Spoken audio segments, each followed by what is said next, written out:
ቤት ለመገንባት እያሰቡ ነው? እንግዲያውስ እነዚህን 5 ስህተቶች አይስሩ። አንደኛ፣ የአፈር ምርመራ ሳያደርጉ ግንባታ መጀመር። የመሬቱን ሁኔታ ሳያውቁ ፋውንዴሽን መስራት በኋላ የግድግዳ ስንጥቅ እና የመሬት መቀመጥ ወይም ሴትልመንት ሊያስከትል ይችላል።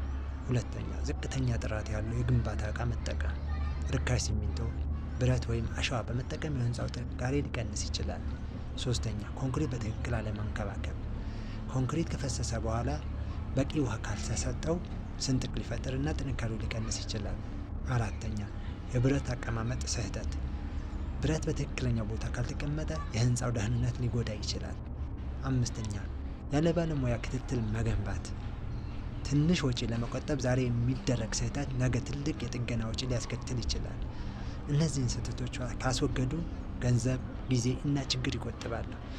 ለተጨማሪ የኮንስትራክሽን ትምህርት እና ጠቃሚ መረጃዎች ድሪም ፉቸርን ይከታተሉ።